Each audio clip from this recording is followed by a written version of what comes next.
Ladies and gentlemen, welcome to the New World Podcast. And y'all know we got to talk about week one of the NFL.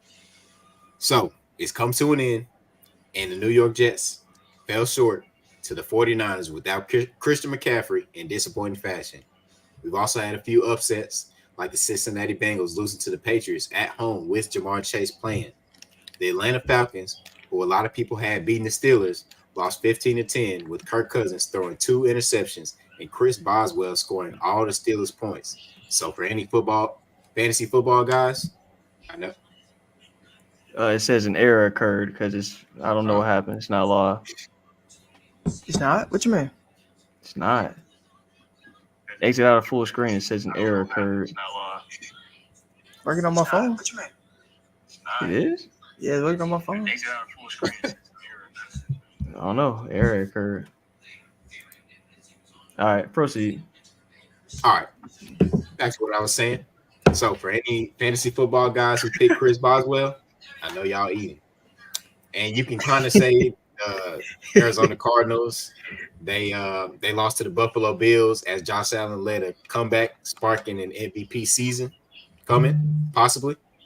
And with no surprise, we saw the $160 million man Daniel Jones in New York put up a stinker, having Malik Neighbors question why he got drafted there. And also maybe having Malik Neighbors question why he got drafted at all. If you're gonna get drafted to a team like that. Well, somebody said that like what's the point of drafting like a wide receiver like top 6 if your quarterback situation is gonna be trash? Like what's the point? Well, you probably don't know that okay, so I think we can all come to the realization the New York Giants don't know what they're doing.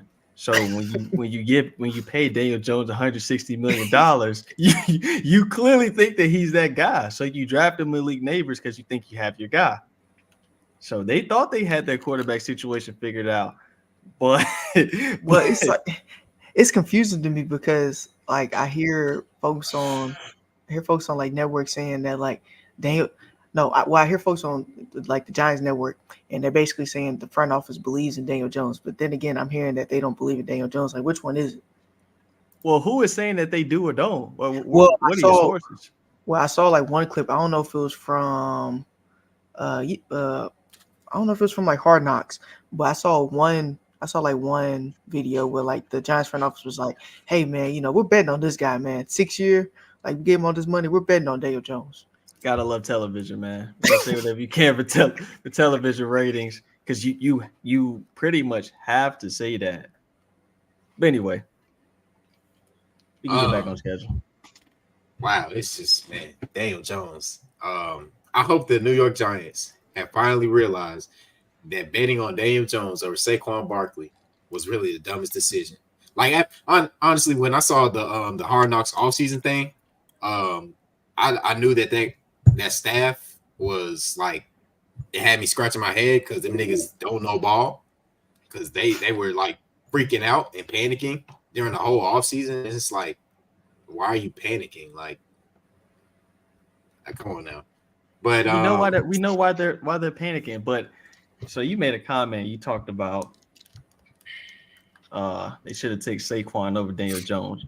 But you gotta think about it like this: if you value Saquon Barkley over Daniel Jones, you don't have a quarterback.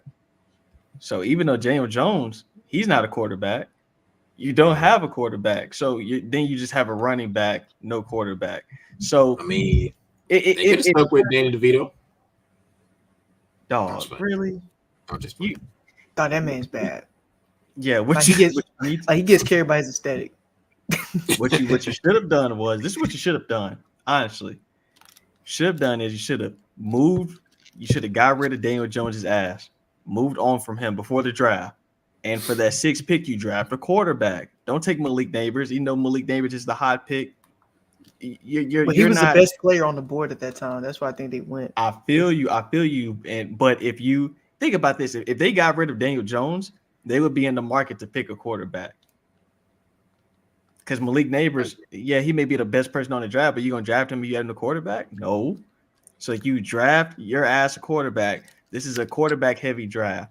Get you a quarterback, start over. And well, then you have Giants Saquon fans Barkley. were saying that. Giants fans are saying that they actually should have got what's his face? Oh yeah, they actually should have got JJ McCarthy, Yeah, which I that's what I thought was would have finna been say. fine. But Could you See, see? I would have been fine with Could you that. see how Michigan's going to like a shit show without Like like? that, like Michigan is actually showing that they actually needed JJ McCarthy. yeah, because So I don't think that what Cam Newton say. I don't think that JJ McCarthy is a game changer, but I do think that he can I think manage the game though. he but can he at manage least the got, game. but he at least got like more like just like more Confidence. quarterbacking skills to me than Daniel Jones. I don't think Daniel Jones like is like a white, unathletic running back to me. Like that's what he is, and He's it's um, still funny. living off that game against the I think it was in the wild card when they played the Minnesota Vikings. He's still living off That's. that game. I mean, and it wasn't even really a good game. it wasn't. It was just above average to me. So So All how right, so y'all feel what about about the? Oh, my fault. Continue. nah? I was just gonna go into how y'all feel about this game, the game of the Yeah, night, that's first fine. Monday night game. Bro, I'm not gonna lie, Monday night games, the but it, reputation, yeah, first they're not really that great. In this game, the New Sunday York night football clears. Yeah, definitely, but the New York I Jets agree. against the San Francisco 49ers, this is the team, lost in the Super Bowl. A lot of anticipation for this game because for me, I don't really have the Jets doing a whole lot, and that's going to show with this team. For one, and two, I also don't have the San Francisco 49ers doing what they did last year. I think they're going to take a step back. But with these teams having so much hype behind them and so many expectations, what were you guys' takeaways from the San Francisco 49ers basically putting belt to ass to the New York Jets? I'm gonna start off with the Jets. Aaron Rodgers definitely fooled me when he was What? throwing when he was zipping that thing to Garrett Wilson. That nigga fooled me. I'm thinking it's gonna be a nice good game. It's probably gonna be might be a little high scoring like a 20 like maybe like 27-29 something a close game. But I mean I was just disappointed. And then Jordan Mason, man, he was undrafted running back. He out there balling. I'm Nigga running like like Nick Chubb. Hell wow. yeah. Like he was definitely showing out. Like I mean the 49ers, they were just like we really don't need Chris McCaffrey. We chilling. And I definitely saw that the 49ers were giving Deebo Samuel a lot of reps at running back. And Wide Running back. this Brandon, into the ground. Wide back. yeah. And then Brandon Ayuk, he dropped the touchdown. I saw Peyton Manning react to that. And he was like, this is why we need to hurry up and get those contracts out early so they can be in training camps because we don't need to be dropping passes the opening night. That was kind of funny. He was basically I don't know if he was throwing a shot at Ayuk or the organization, but that was kind of funny. Yeah, I thought the game really didn't show me much. Like the San Francisco 49ers, top to bottom, are like the best team. If you look at it, like how many all pros are on the team. Like you got Fred Warner, Nick Bosa, Javarius Ward on your defense. That's just on your defense. You got Deebo Samuel, George Kittle. You got the best O lineman in the league on your team, and you got Chris McCaffrey and Brandon Ayuk, and also the best fullback in the league, and you got Brock Purdy as your quarterback. They really have a loaded squad, so I didn't take much from this game. The Jets have a really good defense, but like at some point the offense has to come along, and getting Aaron Rodgers, this was supposed to be the plan. Like you have a great defense. This defense is always going to be like top five in the league, but it's the offense going to be there. So you got a great quarterback to actually, continue to build off on. Or well, we think he is. I saw, after that first drive, people were talking crazy on the TL. I saw folks were saying, we got Burrow over this guy for what reason? And I was seeing a lot of posts, and I was like, Aaron Rodgers, he hadn't really gave us much production in the last couple of years. Like he was injured last year. Like he got injured in like the first couple of seconds last year, and then the year before he had a down year, and he didn't have no wide receiver number one really. So for people to say like Aaron Rodgers is back, it's like why would he be back? Like Thank you, sir. that made no sense to me. Like he's aging, he's aging. And I can tell he's aging because when I type in like Aaron Rodgers like on Google, the first thing that pop up is like him and like headsets and him in like street clothes. Like he's like the Anthony Davis of the NFL, and he just seems like a coach to me now. Like he's definitely there to mentor those guys, but Aaron Rodgers isn't really a mature person enough, in my opinion, to do that successfully. Because he's had a lot of issues, and we were going to do a video on Aaron Rodgers, for y'all wondering, but he like the whole Egypt thing and just like training camp in general is just like Aaron Rodgers drama, and then apparently he has a documentary coming out for whatever reason. I saw some posts on Twitter that was like, okay, he got a documentary of championship season on the way. Yeah, championship season on the way. I'm like, okay, all right, like let's see if they win that division first. Like I don't even think they'll beat the Fins. Like they may just be like third in that division. But well, actually now they're in last place. So they got a lot. Patriots won. Yeah, Patriots won. I don't know how they won. We got the Patriots #1 in their division. Now we got the Steelers #1 in theirs. Well, the Steelers are #1, but the Patriots are like tied. Patriots are tied with like the Jets tied for one, but the Steelers are one. And the Fins should have lost that game against they really should Jaguars, bro.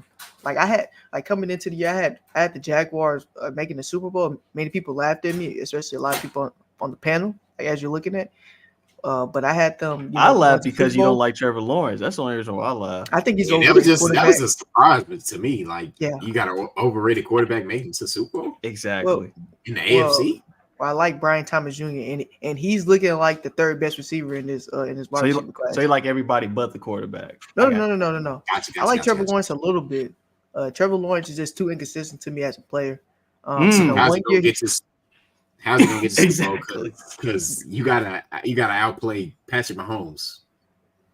Because I think how you gonna get there? Because he's the type player to me, I can see him having like an Eli Manning playoff run. He just beats like all the good guys, and then like goes back, and then the next regular season he's mid. I can see that from Trevor Lawrence, man. Honestly, somebody has to do it. Cinderella story. Yeah, somebody has to do it because Patrick Mahomes can't be winning every goddamn year. This shit's getting annoying. I don't even want to watch football no more. That motherfucker might be Michael Jordan. These niggas got the best coach, best center in the league, best quarterback in the league, best tight end in the league, top best 3 defense. Yeah. Best D tackle. Really, you make an argument he may be the most impactful defensive player in the league. You can make the argument. And a top 3 defense. They got the best slot corner in the league. So these niggas are loaded, bro. These niggas are loaded. So like, I'm looking at it from a standpoint as a fan that like I really don't want these folks winning. I'm as y'all are wondering, I'm on my Chiefs Haywatch train again. Hopefully we get it done this year, man. Hopefully Buffalo pulls off something, man. But it's not looking like anybody gonna stand in the way because the only people I had contending with the Chiefs were the Bills.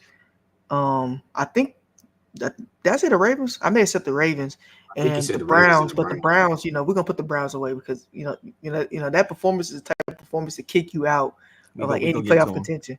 But we can get to the Browns shortly and the whole Deshaun Watson situation with him getting sued again.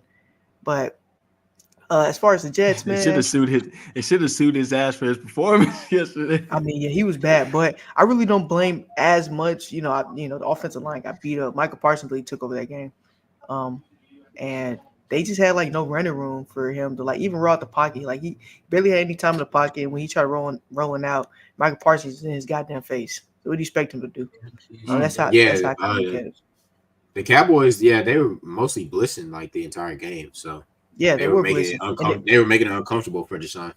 Yeah, and then I don't know if the defense is fooling me this year, but that was a really good defensive performance. Like Dak Prescott, they scored like 30-some points. Dak Prescott didn't play well. Like he had like a 58 passer rating. I haven't talked about the Jets game yet before we get into the Cowboys because we can be talking about their ass all night. Well, we're still talking about the Jets game. We're just like going. We kind of brainstorm. But I agree with CJ. Like when it comes to the Jets, I didn't have them. I definitely don't have them winning that division. I have said in this video probably never come out at this point our NFL predictions, but I do have Josh Allen winning MVP this year, and it's looking like y'all niggas better start buying that stock in Josh Allen for MVP because I think that they're gonna have a pretty good season. They don't have any divas in their locker room. So they're gonna have a pretty great season this year. They got rid of the cancer, the tumor that was in that locker room, and that nigga, he's somewhere down south. Catching. I think he had like 2 touchdowns, but only 8 air yards, and I guess he's satisfied with that because you got to make sure that he's happy. But anyway, the Jets are not gonna. They're gonna be probably going to bat with the New England Patriots for the worst team in that division. So, in my opinion, I don't think Aaron Rodgers is that guy. He hasn't been that guy. People have to see what a lot of people are doing is they're looking at the idea of Aaron Rodgers, not what he actually is right now. Yes, he's 40. He's not Tom Brady. Like we got to get that out of our head that, oh, well, Brady, he was able to play at 45. Aaron Rodgers is not Tom Brady. Never has been, never will be. He doesn't have the intangibles. He has all the tangibles, all the arm talent, but I don't trust what's going on up here when it comes to Aaron Rodgers, and I don't trust his leadership. Because CJ, wasn't there some reports from some agents or some people that said that there were problems in the locker room? Yeah, that's allegedly there's some problems going on in the locker room. And one thing I wanted to say, I didn't want to interrupt you, but 2011 Aaron Rodgers, man. Well, but this is 24. This is 2024. That brother was special. This is 2024, sir. It's 2024. He was really special. Oh yeah, that's okay. That's fine. But this is a 2024. What we have seen from Aaron Rodgers, like, what are people expecting? Like, are they expecting them to make it to Super? Like, I don't understand what people are expecting. Whatever they're expecting, expectations are way too high. But we need to talk about somebody that we haven't touched on yet that played in this game. Brock Purdy. Were you guys impressed with his performance? I feel like it's like I think he's like every time whatever he needed to do to win.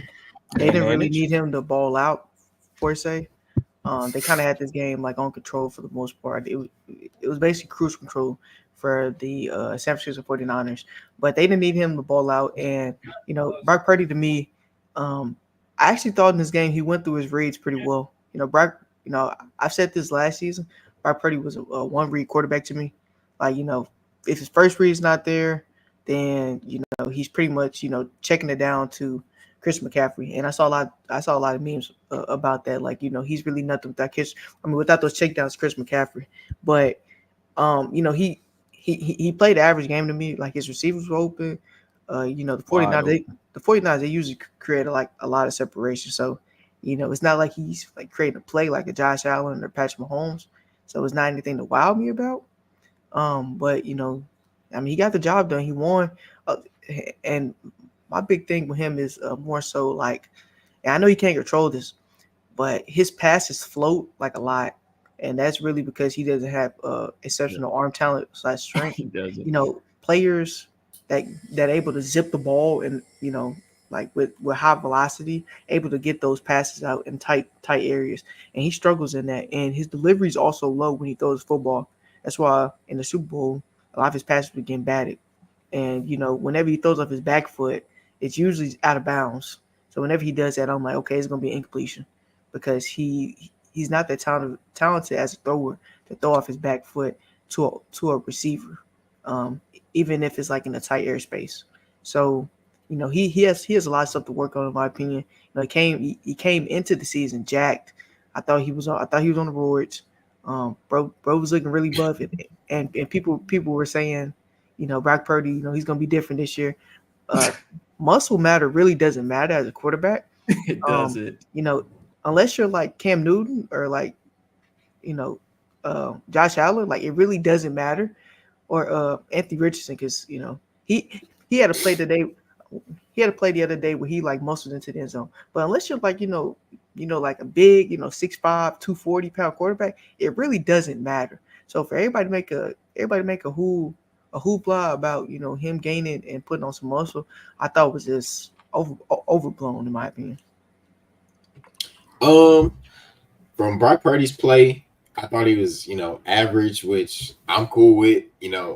I already kind of expect that from him. But as far as him saying this offseason, he said he wanted to be dominant. He said he planned to be like Brady. He said he wanted to be dominant all four quarters like Brady. So Brock Purdy, I'm going to hold you accountable for that. This game will really shine was everybody else on that team, and the undrafted running back outshined Brock Purdy. I mean, he was out there balling. So as far as Brock Purdy's quarterback play, he played pretty average, which, like I said, I'm cool with it. I did see, when he rolled out a little bit, he looked a little more faster, but I mean that's cool. But yeah, I mean, if you're gonna be all dominant all 4 quarters, then you're gonna have to. It's a lot that you got to work on before you can really say that.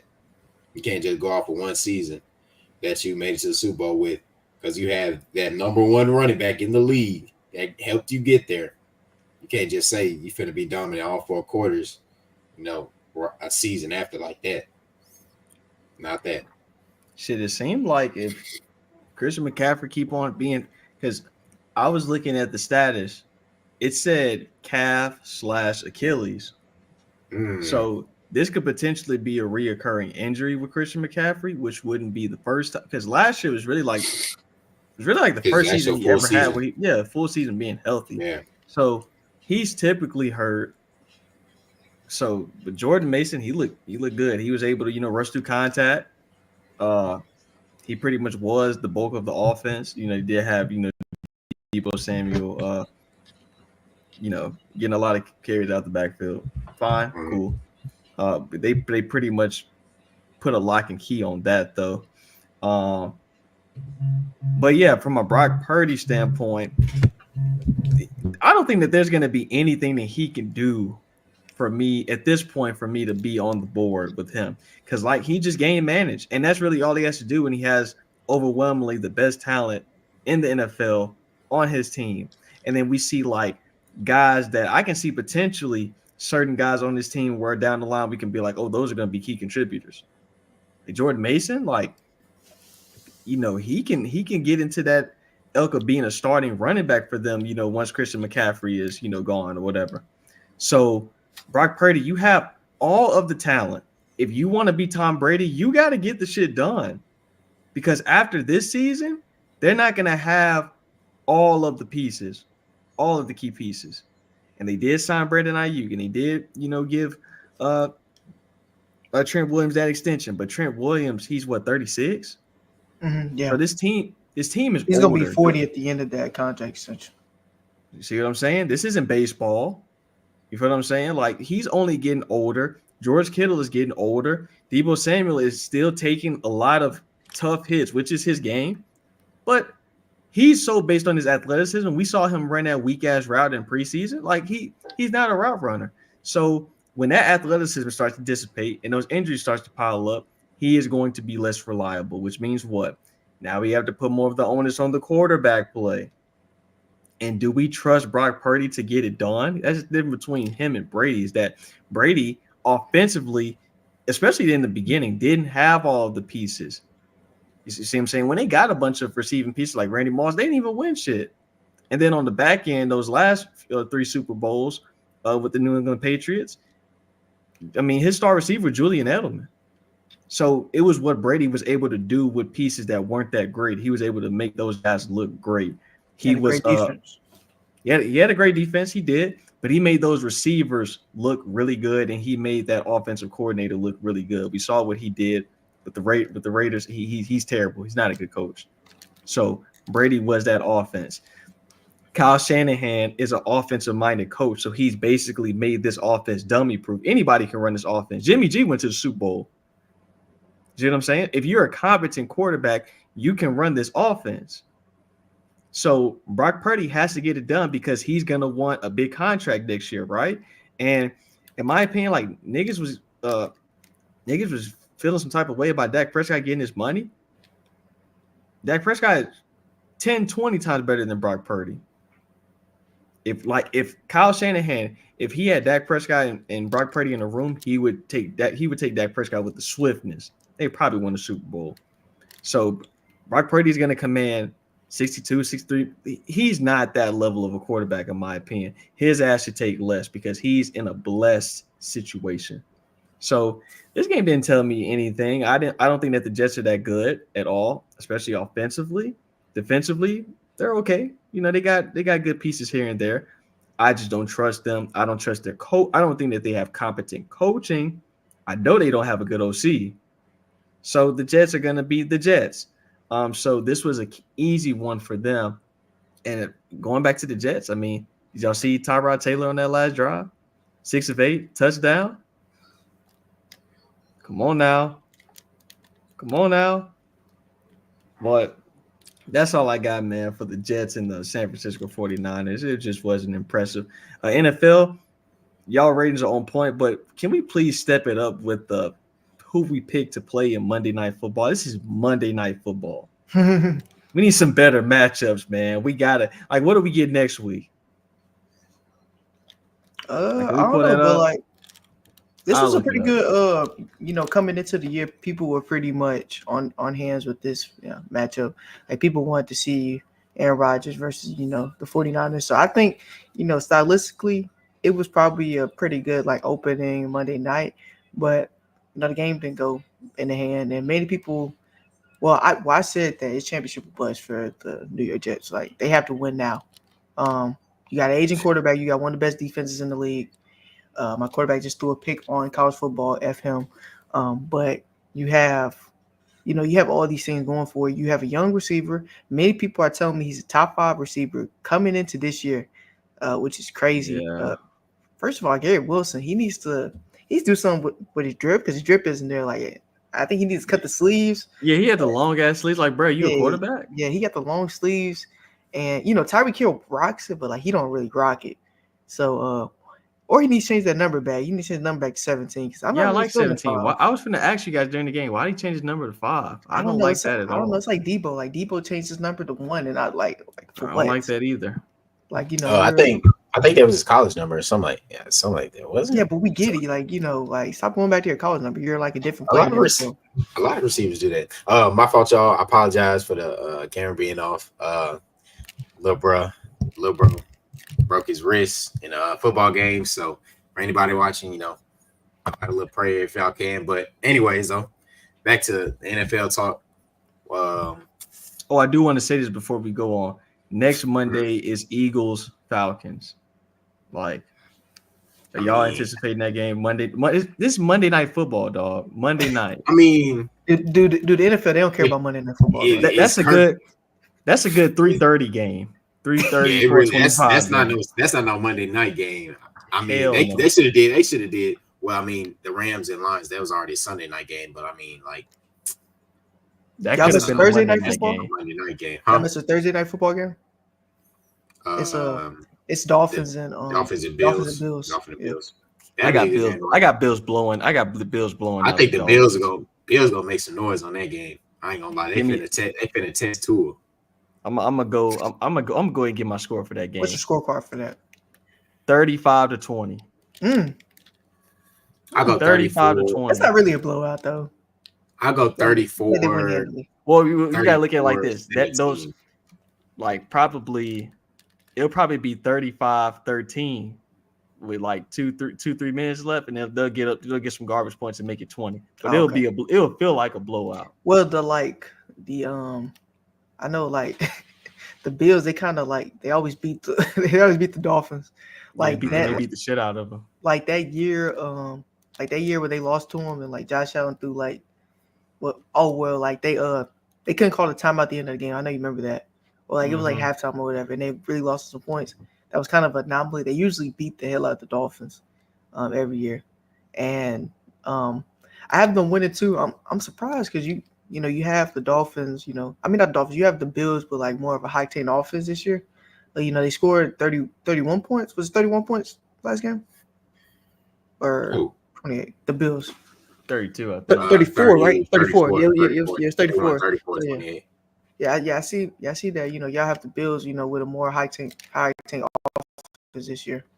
They're supposed to have that last year, but I think certain circumstances, like with Stephon Diggs not being right after by like week 8, week 10, and they changed the OC, like Ken Dorsey and all that stuff. So Stephon Diggs, he reminds me of Angel Reese. It's like you're trying to get him involved. You're trying to get him involved in the offense to the detriment of your team. That's what Well, did happened you hear what last he year. said? Did you hear what he said about What his ass say? Well, he made like kind of a slick remark where they asked him, and he was like, "It feels good, being the number one, catching the ball, and your Dog, you're team." not the number No, no, one. no. It was like feels good, your team push trust into you like late in games, and it kind of sounded like a shot towards Josh Allen, Okay. even though as we know in the divisional round, Josh Allen hit him with like a 60-yard bomb that slipped right through his hands. And he did this gesture. I still know to this day. Was he trying to say that he missed it by this much? Because it's like you really can't miss a catch by like a lot. Or was he trying to say like Josh was off on the throw? And I'm thinking it's like a 60, 70-yard throw in the air. Like you can't really complain about accuracy if it like goes through your hands, in my opinion. So that one was on him. So that still pisses me off to this day. Like I see that highlight and he's still doing this. Like I get it, man. But yeah, and they made I don't know. I think the media is kind of targeting him a little bit because he had like some issue on the sideline, but he was trying to communicate something to his teammates, and like the media on social media blogs and posts, they were trying to make it seem like he was being a diva and arguing, which I don't think he was arguing right there. I think he was just trying to communicate something towards his teammate. We'll probably see the frustrations as the season go, but they're definitely not here now. Because think about this. I'm about to. I need a moment in terms of Stephon Diggs. Stephon Diggs, yesterday you had 6 receptions for 33 yards, so 5.5 yards a carry. You did have 2 touchdowns. Sir, you are right now the third option on that team. Receiving wise. Then they're going to Tank Dell more than him? Yes, absolutely. They And gonna I think call over him the course of the 150 season, yards, and he had I think he only had like 3 receptions, like 2 or 3. you're calling he had 6 receptions for 117. 6. But Stephon Diggs, dog. I mean, y'all saw his ass getting clamped up in the preseason. I mean, in the during training camp. Y'all didn't see Derek that? Stingley clamping that nigga up. Yeah, Derek Yeah. Stingley clamping him up. His ass was running some of those weak ass routes, and they were putting the clamps Debo on him. Samuel ass routes. Yeah, and so Stephon Diggs, he just needs to. I'm not even going to say he needs to humble himself. I'm really just tired of him. He is a playoff choker. He doesn't show up for Josh Allen. He never showed up for Josh Allen when Josh Allen needed him the most. Because if Stephon Diggs can just have a Stephon Diggs regular season caliber game, who knows? Josh Allen may be in the Super Bowl one of those years. You feel what I'm saying? Like my respect level for Josh Allen has gone up for having to deal with that cancerous player, tumultuous player in Stephon Diggs. Like remember that play when they were on the sideline and it was against the Cincinnati Bengals. Mm-hmm. And then he's just yelling and Josh Allen just looking at because that's something that has happened so many times. Yeah, he's like, man, I'm just gonna let this motherfucker keep talking. This is who he is. This is who he is. This is what he does. And if I engage with him, it's only gonna make it look worse. You don't show up your quarterback. Like all great receivers say this. Like, I heard Ocho say this, Shannon say this. Everybody, you do not show up your quarterback. You don't do that. And he does that on a consistent basis because he thinks he's bigger than the team. Stephon Diggs, you're not a winning player. Well, you see, like it's like the opposite with like Jamar Chase and Joe Burrow's relationship. Jamar Chase, he's always, trying to, distribute like a lot of respect towards Joe Burrow. Like you see the social media posts he wears, like the shirts. Joe Burrow is like regarded as like the greatest college player of all time, and Jamar definitely like promotes that. And Stephon's never had that relationship with Josh. In my opinion, I think he still believes to his heart of hearts that he made Josh Allen, what he is, because Josh Allen was really a raw prospect coming out of Wyoming. In his first year, he was very, very undisciplined. He had a game, I think it was the wild card or divisional game, and it's like the first time I watched Josh Allen, and he made like the most boneheaded plays I ever seen. Like he literally lateraled the ball in like the fourth quarter, like with like 30 seconds left, no timeouts, just put the ball out of bounds. So that was his first year, and then he gets Stephon Diggs in the 2020 season, and he was second in MVP vote in that year. And Stephon Diggs, I think he believes that, hey, I made Josh Allen, the quarterback he is today. Josh Allen was just voted the most overrated player in the league, which is very crazy. But I think he believes that to his heart of hearts. And after that, he's had like he's had these seasons like where you look at him and he had a down year in 2021, and when you look at his postseason track record that year, he came up short. Like when people talk about the greatest game of all time, and they talk about that Chiefs and Bills game, they never talk about Stephon Diggs, and that's because Stephon Diggs got showed up by his wide receiver number 2. His wide receiver number 2 set a record with four receiving touchdowns in that game. Like Gabe Davis had 4 TDs and like 200 and so yards that game, but nobody talks about Stephon Diggs. And Stephon Diggs, I think he struggled to put above 50 yards in postseason games over the course of his entire career. The only one I can think of where he's put up more was that game with the Vikings and the Saints, which I think he still lives off on that game. Like that game is still like the most important game. He's legit living off that Minnesota. Yeah, he's living off that game. Like that's like his best crazy playoff moment by far. Like he's had nothing come close to like that catch, which is really a miscue on the Saints defense, in my opinion. Like their secondary.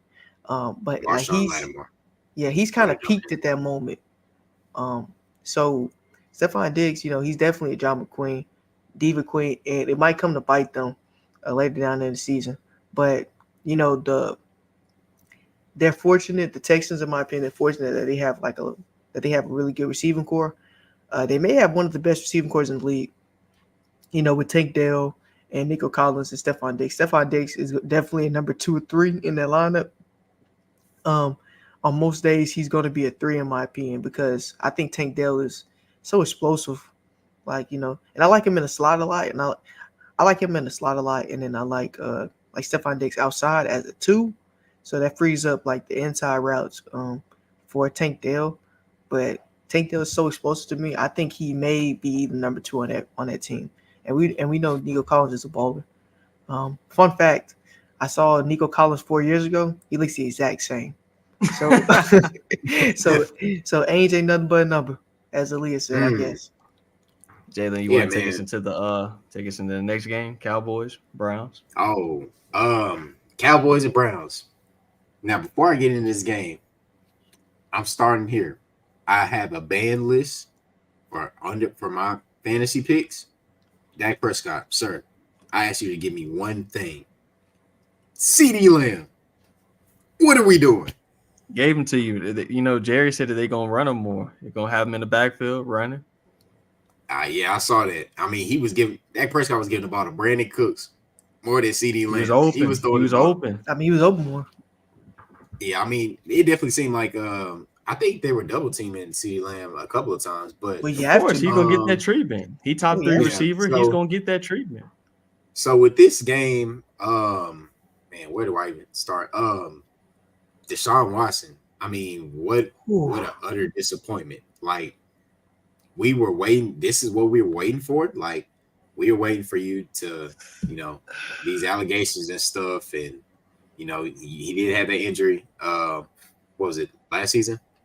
And, I mean, what a stinker. Like, dog, that great defense. I mean, the line is, it looked a little mediocre. And he didn't have Nick Chubb, but he got Amari Cooper. But dog, that was horrible. Like, he couldn't put a ball right here in Amari Cooper's hands, even though there was one pass that Amari Cooper did drop. I did see that one. That last pass, Other than that, that was Deshaun Watson couldn't.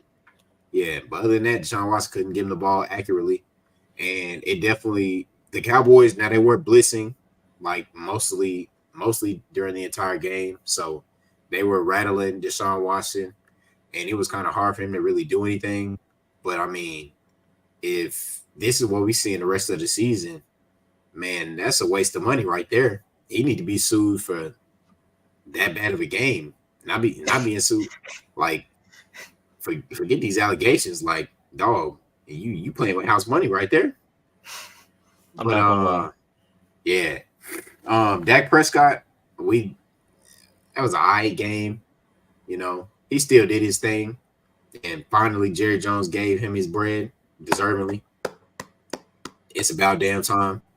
But yeah, that's my thoughts so far on the Cowboys and Browns game. So, I feel like a whole video could be made about Deshaun Watson and just, hey, if y'all want that video, if y'all want a concept video about Deshaun Watson and just the downfall, Hey man, we can document that video for y'all if that's something that y'all be interested in. I think it's a fascinating topic. Just Deshaun Watson, man, like it's kind of crazy. He literally hasn't been a good quarterback since pre-pandemic. Like a good quarterback. Not even, you pay somebody $230 million guaranteed, fully You expect guaranteed. something. You expecting them to be great. You expecting them to lead you to the Super Bowl. He hasn't even been a good quarterback. I think ranked out of I think he's like 42nd out of 45th quarterbacks in That's terrible. ranking. There are That's only Daniel Jones 32 bad. teams. There are only 32 teams, ladies and gentlemen. So yeah, Deshaun Watson, he was bad. He was throwing footballs to fans because the footballs they were selling out going to the stands. So he just not a good quarterback. Now they were missing both of their tackles, if I'm not mistaken. So he Yeah. Yeah, had so the protection wasn't there. and the worst team, the team that you absolutely don't want to play if your line is beat up is the Dallas Cowboys because that front, bro. Michael Parsons he's a beast when you don't have anybody to block him. Now when you put He was balling. Trent Williams on his ass, he's gonna be kept in check. He But too in big terms for of him. he's just too big for him. But in terms of if you have rookies or undrafted guys or guys that are backups, they cannot do anything for Michael Parsons. He's too fast, too explosive. But yeah, Deshaun Watson, he just doesn't have it. He's lost all of his confidence, guys, and he's no longer a competent quarterback. Like he's bad right now. He really is bad. Like nothing can save him, in my opinion. And I don't know if it's strictly because of the allegations, he's had some injuries, or if it's a culmination of both. But he just doesn't look like he wants to play football. I think CJ mentioned something before we got on about his ass just needing to retire. I don't think he wants to play football. What you think about that, CJ? He may be pulling the Ben Simmons route. I don't blame him. He on that money heist. Oh yeah, one more thing. That's a perfect comparison. He is Ben That's Simmons. a great comparison. Dan Orlovsky Put that in the Orlovsky thumbnail. did say, I like that. Dan Orlovsky did say it might be time to throw in Big J-Bo. Big Jameis Winston. Well, this is what I will say. Pump the brakes. Yeah, let's pump the brakes because they both. Well, I will say one thing. If we want, I think that Jameis Winston, he'd be a more accurate quarterback in terms of throwing it to the other team. He definitely is more accurate in that department because he would definitely throw it. And he will definitely get more touchdowns if he's throwing it to the other team as well. Because we all remember that notable season. 30 touchdowns, 30 interceptions, which is still 30 turnovers, which is just like video game bad. Crazy. Like that's like, yeah, that's a Madden shit. Like you playing on all Madden right there.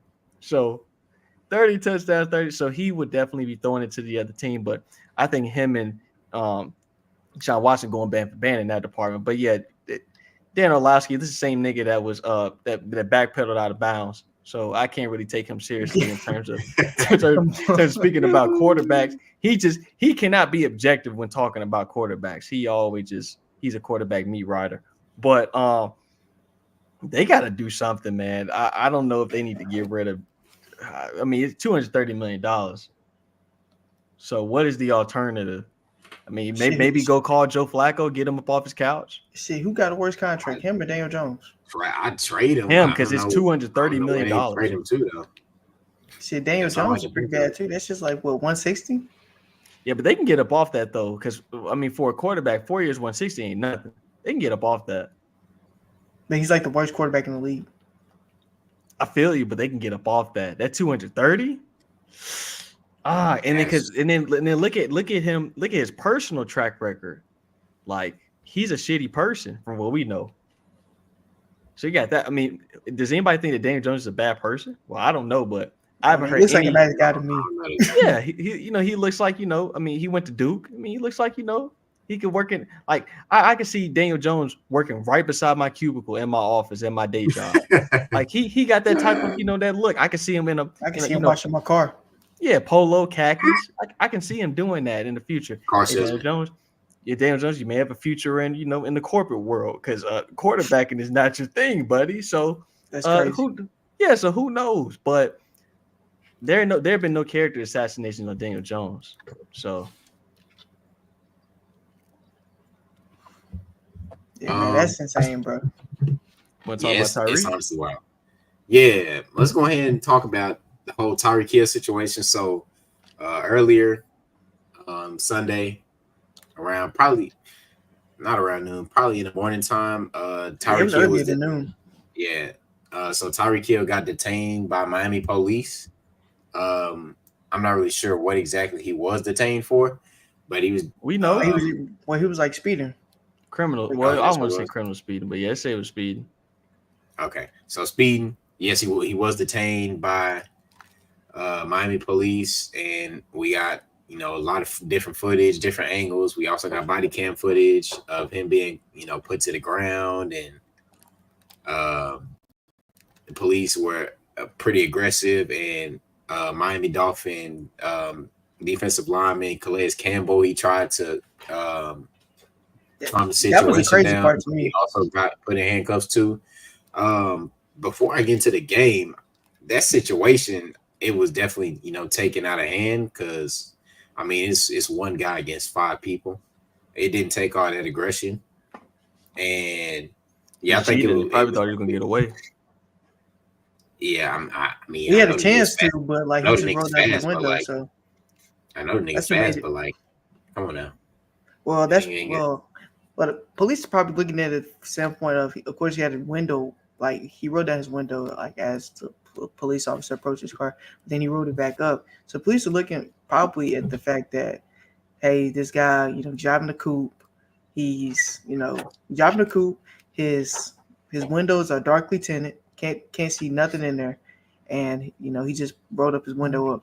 And they're probably looking at it as aggression. My part is I do think that Tyreek Hill should have done a better job in complying. Because if he probably complied, Mhm. this wouldn't really happen. Um, but the standpoint is it is what it is, and we just gotta look at it at the standpoint of you know you don't pull somebody out of their car like that and detain them as they did. They push them to the ground, put them in handcuffs, and then as they push them towards the sidewalk, like officer clearly hit them. Like you don't do that. Like the police, in my opinion, definitely lost patience, and you just can't do that. Like can't do that in this situation. I think one of them is on administrative leave though, so that's definitely interesting. And then the police officer that was tweaking at the end of Calais Campbell, I thought was like very very weird. Like why does he have to show you his license? Like he didn't do nothing. Like what? That is the dumbest thing I ever seen. It Like was police so officer unlawful really and approaching unprofessional. it. Yeah, it's like what? Like I'm not really in touch with like my rights. I do need to be in touch with my rights, but like, is that shit even lawful? Like, what?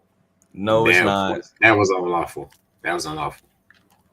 Yeah, Yeah. I think CJ, or I thought Jalen actually said it about it just being unprofessional at the end of the day. Now, I'm not one of these social media revolutionaries or one of these woke warriors. Stephen A. He was trying. He got on first take. And his ass was trying to be woke, and it's like Stephen A. It's not a good look for you, brother.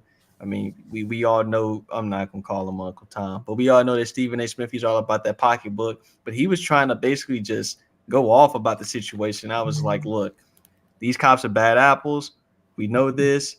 Tyreek Hill actually took the mature route, mature approach in the post-game presser and said all the right things. I actually was very fond of what Tyreek said, basically just alluding to the fact that, they're like, what if he wasn't Tyreek Hill? Because we all know if he was not Tyreek Hill, first of all, we wouldn't even we wouldn't even be having this conversation because niggas wouldn't be pulling over and, well, they might have been, but for the most part, like if it's just some regular normal person, niggas it wouldn't be catching the attention of the masses like that. It would just be another nigga getting, gunned down by the cops. But yeah, these just a few bad apples, man, and they need to be the whole administrative leave situation. I know what niggas is doing. They're claiming there's some type of investigation. What investigation needs to be had? We have the body cam footage. We have all of the evidence. And what do you need to look at? That man does not need to be in the field at all.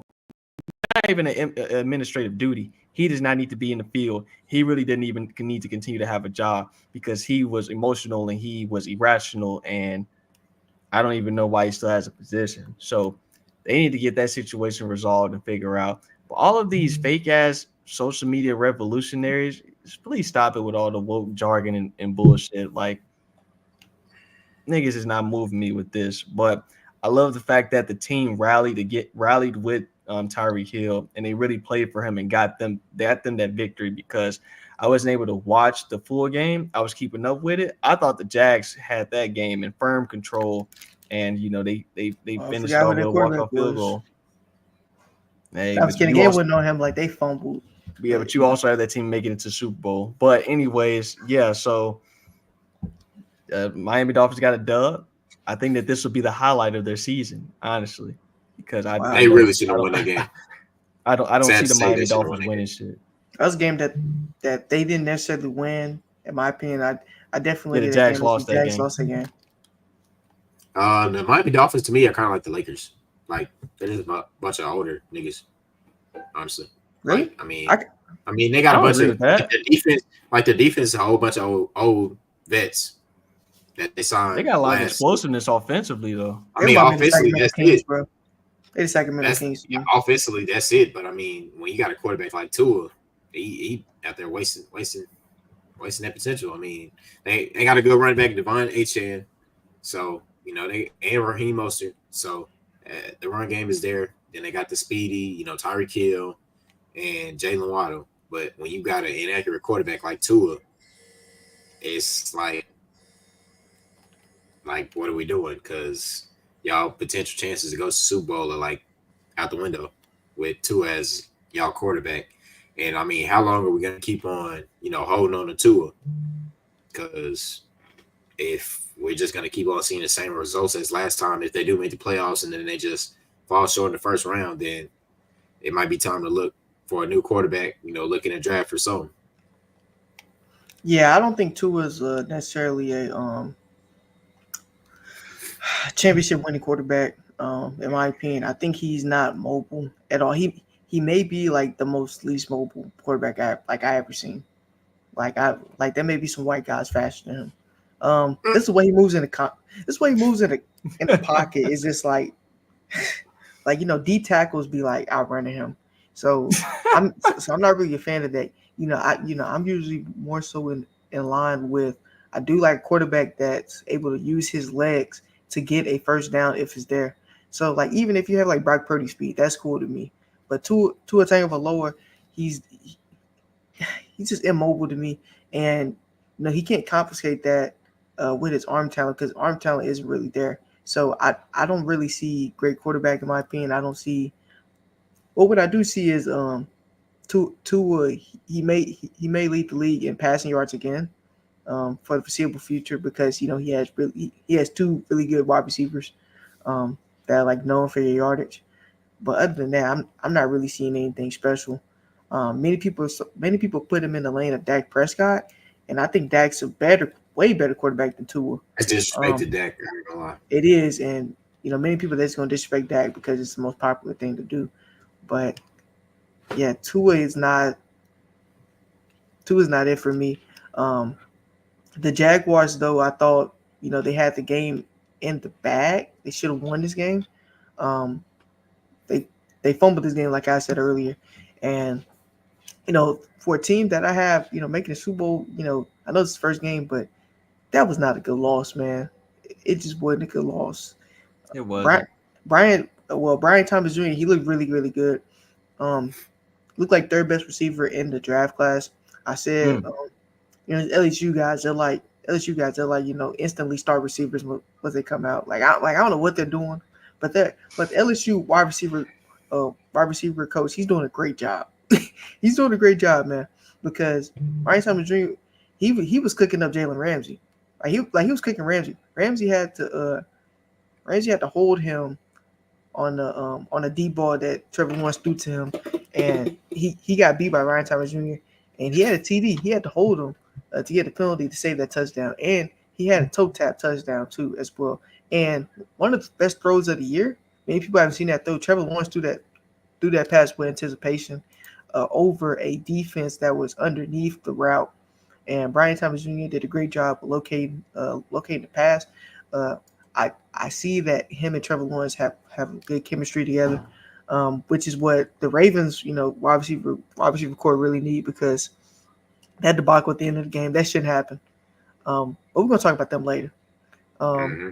But yeah, man, they really lost this game for me. The Miami Dolphins, they didn't move me at all this game. They had 7 points throughout the entire first half, and it was 17-7 for a good bit of this game.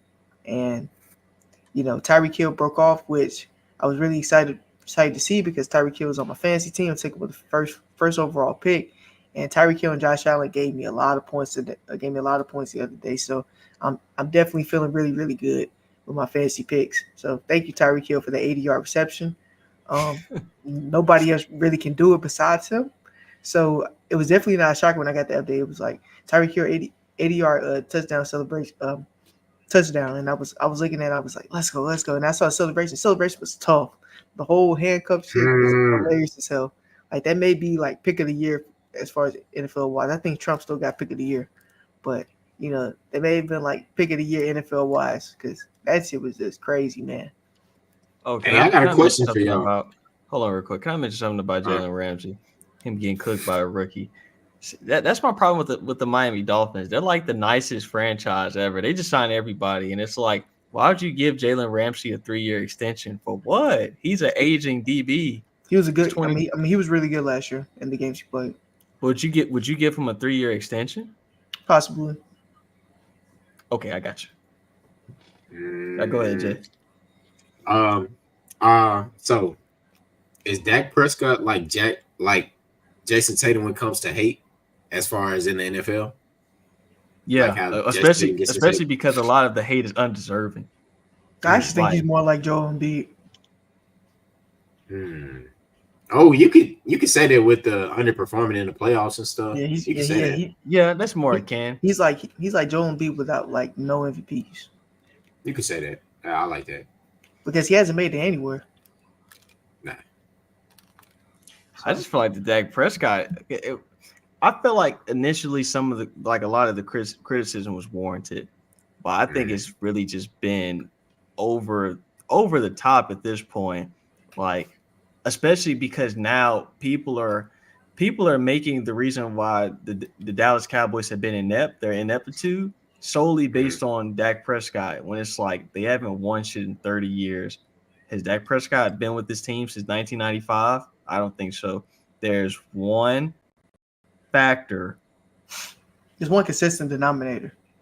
There is. And in my opinion, niggas don't hold him as accountable as they should. I'm talking about Dak Prescott when it was like, yeah, Dak Prescott was bad in that loss to Green Bay, but that entire team was bad. Like Micah Parsons, like I've been hearing niggas say he's the best defensive player in the year, defensive player in the league. I don't see that at all. But TJ Watt. We may have to get to that, man. Oh, but TJ Watt better than him. TJ Watt better. But with Micah Parsons, he has 1 sack in 4 playoff games. You're supposed to be this great defensive player. I need more impact from you, sir. But he's giving a lot of impact with the pressures, I will say. He complains a lot, though. Like, he has a lot of pressures. Like if he's getting held, he just complains. That's cool. But that was a collaborative loss because you can't put it all on the quarterback, in my opinion. Because are you going to give them all that credit for when they win 12 games? Because not everybody can win 12 games. We know a lot of quarterbacks that people have ranked higher than Dak Prescott that can't win 12 games. Like, I like Joe Burrow, love Joe Burrow. He's never won 12 games. So Dak Prescott has value. And he even said, as CJ said a minute ago, he felt that his responsibility, his job was to reset the market for the guys that come up after him. Because why would he take less? And just going back to this whole conversation about athletes taking less money and people saying, well, you're making millions and millions of dollars. If I was in that position, I would take less so I could win. You would not do that at your job. Like, that's the epitome of you're working at your job, right? And you have evaluations every year and you're going ahead of your evaluation. You're working, really, really hard and you're, exceeding those expectations. And your manager comes to you and says, you've been working really, really hard over the past few years. But I know that you're up for a raise, you're up for a promotion, but we wanna be able to give that money to some of the other people on staff. So would you mind just taking a little bit of a pay cut so we can pay those other people? You would not do that. You would have a big problem with doing that, and you would leave that job and go to another job. Everybody would do that. So why is it a problem when Dak Prescott or when some other player wants to do that? Where we live in a capitalist economy, it's all about getting your worth. So, like I've heard a lot of people say, "Well, he's playing for the Cowboys, so he should take less. He's a star. It's a star." If anything, I should be getting paid more. If I'm on the most valuable franchise, I should be getting paid more. Like if you They work don't at, pay attention to that tax. but it's like this though. If you work at Google, right? Employees that work at Google or work at companies that are trillion-dollar companies, they get paid the most money, right? A mom and pop shop, they're not going to get paid the same amount that somebody that works at Google get paid, right? And because Google is a more valuable franchise, they make more money. Same thing with the Cowboys. In theory, if I'm the quarterback for the Dallas Cowboys, I should be getting paid more than everybody else because I'm on the most valuable team. We're worth $10 billion. See, people don't understand anything about money when it comes to athletics. Because if we gave them a real world scenario, they would say, "Oh yeah, if you work at Google, and you should be getting paid more than somebody that works at a mom and pop shop." It's simple economics, but when it comes to football or when it comes to basketball, niggas talking about pay cuts because you want your team to win. Nah, gang, nah. It's ludicrous. Luda. It be G Yeah. Buddha. Yeah, a lot of people got to pay attention to that tax, 'cause especially in Texas. Like you look at CD Lamb deal. What was he making? He was like he's getting paid what, like 32 a year. I think 34. Like 34 a year. Like after taxes, it's like 18. Like if anything, if you playing in Dallas, you better be looking for a lot of money because those taxes is gonna take most of it. Let's see. Let's talk about the Texans and the Colts, man. Ooh, well, how did y'all feel about Anthony Richardson's play? And do y'all see the Colts like being like an 9 winning game season? Potentially, I was a move. I thought his performance was pretty okay. And many people are gonna look at that and say, he's made, throws off his back foot, he keeps slipping, threw the ball 70 yards in the air, and people's gonna look at that. And I'm gonna look at the entire package. Anthony Richardson, in my opinion, is a quarterback who struggles to throw across the middle, inside the numbers. A lot of his throws he overthrows because he has such a crazy arm. He honestly reminds me of rookie Josh Allen, which is probably a good thing to say because Anthony Richardson is a raw prospect. He's 6'4", 6'5", big, 200 40 pounds, runs a 4.3, a crazy specimen. He's got all these raw physical talents, raw physical traits, and he still hasn't put together to me at throwing the ball. He has exceptional arm strength, but when you have crazy arm strength like that, you have to be able to control it. And I saw a lot of throws that he had in the game where he just overthrew his receiver across the middle. Easy throws, routine throws that most quarterbacks make. Bo Nix probably would have made those throws, and he just short fishes all day. We're gonna get to him later, but he just struggles with that, and I think the quarterback coach can definitely look at that as a weakness for him, and he can definitely try to tune out those problems because you got to be able to make throws like that are open, that are there. Those throws that Brock Purdy makes on a routine day, and I think he's an overrated passer. So he definitely has tuned in on those traits. Now he does have a cannon. I will give him that. He has a cannon.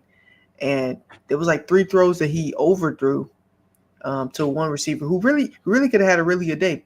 We could really be talking about him. I forgot his name. We could really be talking about him today about how great of a game he had. but he didn't have any receptions because he was getting the ball was just getting overthrown. So I think Anthony Richardson had himself a day. Um, it's great seeing that they competed with the Houston Texans. It was a great back and forth game, 29-27. He definitely showcased his talents, but to me, he still looks like a raw prospect that needs tuning in. That needs a really good quarterback coach that can really get in the depth of him and iron out those honestly basic skills that you need to succeed as a quarterback. You need good accuracy.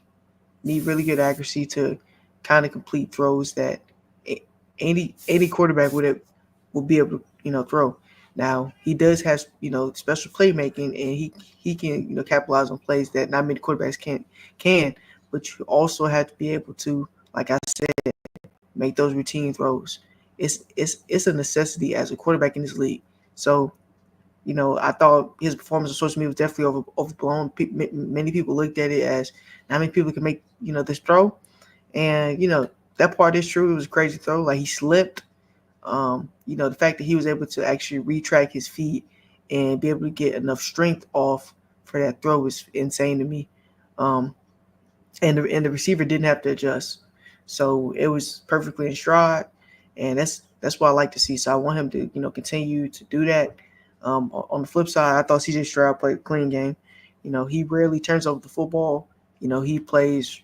He's honestly, and I really don't want to say this. He may be the fourth best quarterback in the league, honestly. And I know I really like Herbert. Herbert may be five for me. I see this Stroud may be above Herbert, and Joe Burrow's looking outside in for me. And he had a putrid performance tonight. The other game, he was terrible, and people. Joe Burrow? Yeah, Joe Burrow's terrible. Man, you're hard on Joe Burrow, man. Because he's not. Because he's not really special to me. Like he's not. But I mean, the Bengals. He was a transcendent college player, but once he got to the NFL, he's dealt with injuries. He had. So okay, I want to get this down right now because I just hear so many things, and I'm about ready to call it a night. It's getting kind of late. What are you saying about Joe Burrow? I need like a full definition. Like, what do you think that he is? I think Joe Burrow is an overrated quarterback. I think he may be the most overrated quarterback in the league. The game that he won against the Kansas City Chiefs, as I told you, he made 0 big-time throws in that game. He doesn't move me. They won that game because their defense held Kansas City scoreless, which is something you can't really say about Josh Allen, who you told me in the past was not as good as Joe Burrow. Josh Allen's defense got lit up by Kansas City, and that's mainly the reason why they lost. You tell me if Josh Allen's defense held that team to about 18, 17 points as the Baltimore Ravens defense did to the same extent that they would have lost that football game. You can't tell me that with a straight face. So Joe Burrow, to me, he's had a great receiving core. He was out T. Higgins this game, and Jamar Chase was over there getting locked up in jail, and reports may be coming that he has an illness. But the Bengals start off the season like this every year.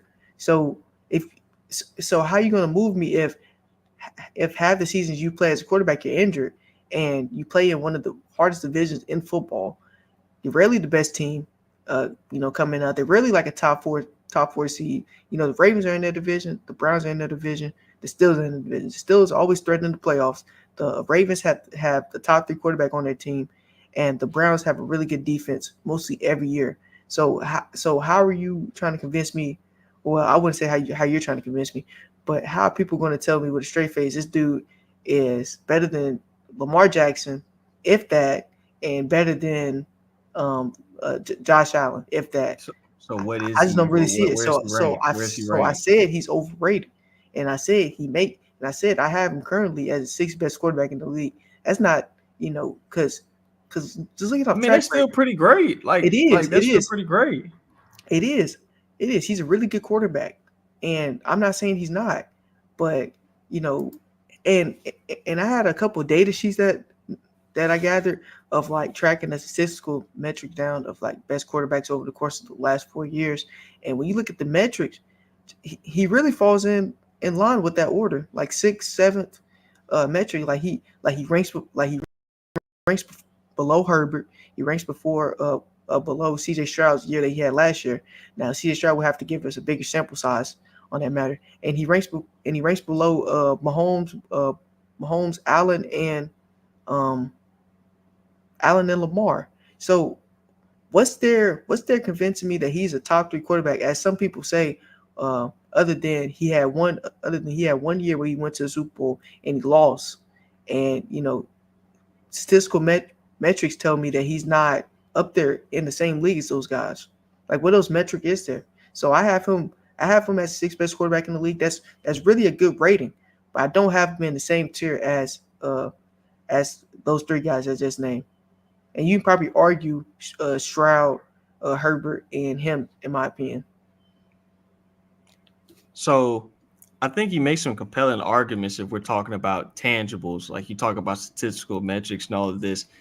Yeah, like tangibly in the regular season, those guys are better than Burrow. But I think one thing that we do have to take into account is the postseason. Now, you can say that his postseason stats are not gaudy, but he is one of the few guys in that group that's been to a Super Bowl, has been to multiple AFC championship games. You can poo-poo that all you want, but he did do that. Those guys have not done that. And he accomplished those things with no home field advantage. They're pretty much going on the road the whole time.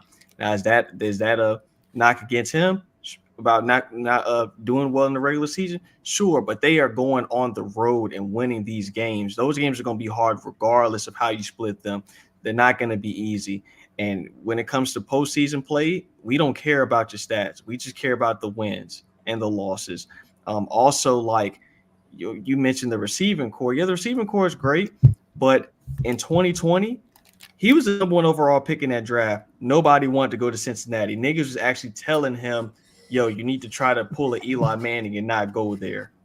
So they were not a great franchise. He turned that franchise around with his play, with his leadership. There are many things that come into play in terms of being a great quarterback. It's not just about your statistical output. You got the best stats ever. We talk about Dak Prescott all the time. Phenomenal stats. But the postseason play, niggas was saying that he probably shouldn't get a contract because of his postseason play. That is a big factor. And it's not just about the stats. It's really just about your impact on the game and winning the football game at the end of the day. Now, has Joe Burrow won the big one? No. But when we look at the grand scheme of things, I do think that he's lost a little esteem, especially because he got hurt last year. Now, I do think, they were hurt. He was hurt, and they started rallying back. They were beating some of those better teams, and we were starting to see the Joe Burrow that we're used to seeing, customarily seeing. So I think that he has lost some esteem, and he has to prove that he can be back into that realm. But when Joe Burrow, like 2021, 2022, he was him. He was definitely that guy. He was beating those guys that we talk about. Like he's beating Patrick Mahomes in the postseason. He's beating He's beating those guys when it matters the most. Now, I'm fine with him being, 6, 7, 8, however you want him, because he was hurt and he has to, improve in the regular season and he has to get to that standpoint. But to just kind of eliminate that half of what makes him a great quarterback is being a little disingenuous, because we know it's not all about your stats and it's not all about your tangibles, like your arm talent. Like, we know that he has great football IQ. He has phenomenal accuracy. Like Joe Burrow, he has talent. Does he have the strongest arm? No. But look at some of the greatest quarterbacks to ever play the game. Not every great quarterback has a strong arm. So I do think that one thing about him, is he ever going to win an MVP? I don't know, because that division is so tough, and I don't trust the Cincinnati Bengals.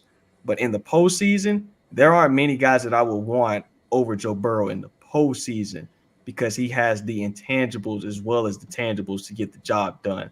So I feel where you're coming from, but I think it's a more universal argument. Like, it's a more universal conversation. We can't just look at stats and not look at the other things that make Joe Burrow great, because Justin Herbert, he has, all of this great talent, but intangibly, he may be lacking some things in terms of intangibles, because he did lose a 27-0 lead in his first and only playoff game.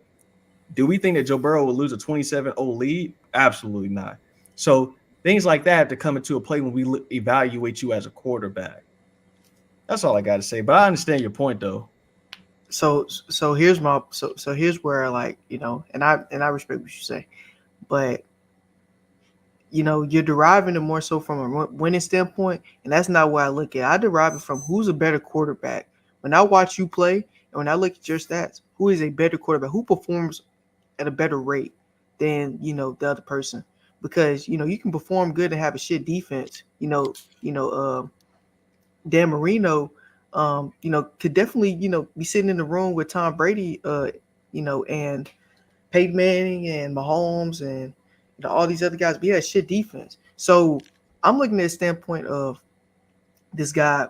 This guy isn't exceptional from a statistical metric.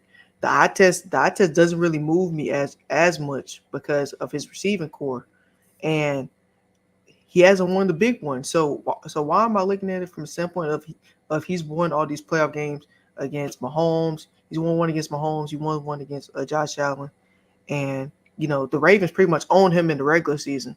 The Ravens beat them all the time. So you really can't make the argument for Lamar or anything, and he doesn't have any championships. So how am I gonna look at the argument of he's won one of these guys, so that's why I should rank him higher? No, because when I see this guy, in the beginning of every season, he shits his pants in the first couple games of the year, and then he has to get situated, and then half his years in his career he's been injured. So how am I supposed to rank this guy so highly? So that's why I have Stroud above him, because Stroud, and you was talking about 2021, 2022. I'm talking about as of now, who I think is the best quarterback, who I will pick first in the draft. I would pick CJ Stroud. After playoff success, in my opinion, he's just been a better quarterback. He's So been a CJ better Stroud pocket passer. he doesn't have great receivers around him. He does. But one thing that CJ Stroud, excels in, that I think Joe Burrow doesn't really sell in, is from a statistical standpoint. You can make arguments for that. And he's high in, like, passing percentiles. Joe Burrow really isn't. Like, whenever I see a chart of him, Joe Burrow is literally ranked like 6, 7, and it's not bad or anything, but it's not to the What is CJ level Stroud that we rank? hype him. See, Stroud's usually ranked like 3 or 4. He's usually ranked like after, um, And he in terms of performance. he got 1 year a body of work. Yeah, that's what I'm saying. Like, his rookie year was phenomenal from a standpoint of, he had like the highest TD to interception ratio of the year, and he had a lot of passing yards. So, um, you know, fortunately, that's why I'm a little, like, I kind of understand if somebody would rank Joe Burrow ahead of him, because Joe Burrow just put in more time than CJ Stroud. But um, from a rookie standpoint, he was exceptional his rookie year, and it was to the point where you were saying that he was potentially better than Josh Allen and Lamar Jackson. So, and fans were saying this as well. So I'm just looking at it from standpoint. I just don't think he's as great as it's who we hype him up to be. We hype him up because he's beat so many guys in the postseason, and a lot of factors do come into play when it comes into the postseason. It's not just how you play, that's how you perform. Because you can look at statistics from a Blake standpoint. You can say Josh Allen is the best playoff performer, because he is. If you look at the stats, all time. So you can just look at it from like that. But there's different factors that have to come into a play. And I just have called spade a spade. Not many defenses can do what that defense did against Mahomes. Now, I don't know if Mahomes and the Kansas City Chiefs lost that game, or the Bengals just went out there and won the game. But I do know that, and I do believe that Joe Burrow didn't really win them that game. He didn't, because if he did, he would have made big time throws. What about when they played the Buffalo Bills in the divisional round? How did Joe Burrow play? He played good. Oh, he played good. Okay. Yeah, he Because played good. That was Josh Allen. We would never hear the end of it. That's my thing. It's He like, played good. What you mean? I just said he played good. okay. It's just it's a standpoint of Joe Burrow. He doesn't have a next level.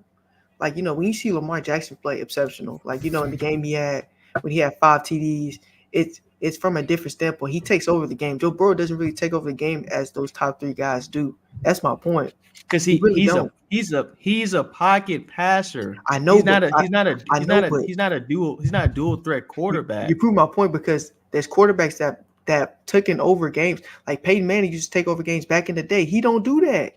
He like Drew Brees used to do that back in the day. He don't do that. Aaron Rodgers still takes over games. When has he had to do that though? You said Aaron Rodgers still takes over games. I mean, yeah. Like my thing is in the playoffs, when has Joe Burrow had to do that though? That's well, it's a case by case basis. He has a better team than those guys. My point. Because and that's the thing. And well, hold on, Jalen, because I want Jalen to get into when you have talent around you, you don't have to be Superman. You just do what you need to do to win the football game. Josh Allen, why he has to put the Superman cape on is because, as you said, he may not have the pieces or they may not utilize the pieces correctly. Joe Burrow hasn't had to do that. His thing is he's a pocket passer. He's not a dual threat. He operates from the pocket and he gets the job done. He wins the football game. But he doesn't. That's all you need to do. But he hasn't won any championships. So why are we taking into the fact that and neither have those guys and no championship? Why are we taking that to heart? And because he doesn't win a lot of games in the regular season anyway. So really, why are we taking playoff games, divisional games, wild card games, because he still has more than he hasn't won shit. Yeah, because in this era, there's only guys. Exactly, because in this era, there's only one guy that's won, and that's Patrick. So you have to pretty much put Patrick in he's in his own lane, his own realm. So now we look at these other guys. Joe Burrow's won more than these other guys. So yeah, those guys may have more talent than him, but since those has won more quarterbacks than him. No, like the only thing that these guys can do better than Joe Burrow is what they do with their legs. That's really it. And they may have a stronger arm, but they don't have a more accurate arm than him. At the end of the day, you are a quarterback. In the playoffs, you win games in the pocket. Why do we talk about Lamar Jackson? He can't make plays in the pocket.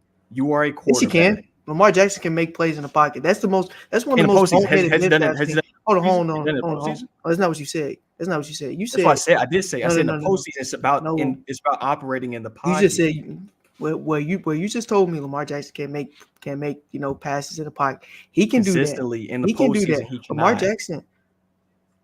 Anyways, Lamar Jackson, better quarterback than Joe Burrow ever be.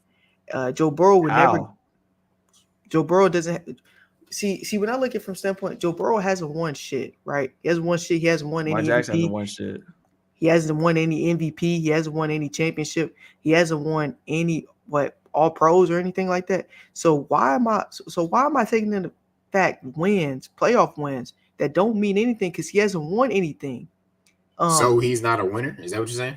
He's not a winner. So and hold on, Malachi Bardo, that's what you're saying. That's what you're implying. He wins football games. He's not a winner. He hasn't won anything.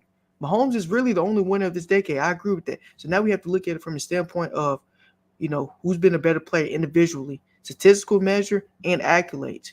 Accolades, Lamar Jackson has that. Statistical metric, Josh Allen has been a better statistical player than Joe Burrow for the last 4 years. So what are we really looking at besides empty playoff games when none of these guys have a Super Bowl on their record? Okay, so hold on. Okay. So question. So you talk about, I want to go back to your Lamar Jackson. You think Lamar's a better quarterback? Like, are you just talking about the position? Or are you talking about quarterbacking actually? I'm talking about the position. I'm talking about the position. Lamar Jackson is a better player and he plays quarterback. So he is a better quarterback to me than Joe Burrow is because he's more impactful. He impacts the game more and he's more explosive and dynamic. Joe Burrow doesn't really do none of that stuff. That's my point. So if you're that explosive and that dynamic, why can't you make it to the fucking Super Bowl when you've had the number one? You had the number one seed. You had the number one seed multiple times, and you can't win the Super Bowl. You got home playoff games. You can't win the Super Bowl. What does that say about Lamar Jackson? You proved my point because Lamar Jackson. I've said this on record. He hadn't proved it. But what Lamar Jackson has proved. He has proved it in the regular season. He has proved it in the fact that he's won MVPs. Dak Prescott has done that too. He hasn't won any MVPs. He has no hardware. So when you look at it from that perspective, He has something on Joe Burrow that Joe Burrow doesn't even fucking have. Like Joe Burrow hasn't won anything. So we need to pump the brakes on Joe Burrow being a top 3 quarterback, as some people do say, because just look at it from the standpoint. This dude lost a football game to the New England Patriots. New England Patriots, and you have a top 5 receiver on your roster, and you're losing games to the Patriots. None of that shit would have slid if Lamar Jackson lost to the Patriots. None of that shit would have slid if Josh Allen lost to the Patriots. So, like, how am I? I disagree. I disagree because that's happened to Josh Allen before. He's lost to the New York Jets before. Like these types of games would have been on his asses. Niggas would have been on his ass. Nobody's on Joe Burrow's ass. Niggas barely talk about it because they know how they play. They know how they start off in the beginning. Well, why do they start off every season bad? Like, prove my point. Why do they start off every season bad? That's a great question. Half the time he's hurt. Half the time he's hurt going into the regular season. Then why is he playing? Then why is he playing if last year he was ranked like 28th best quarterback throughout the first 4 seasons?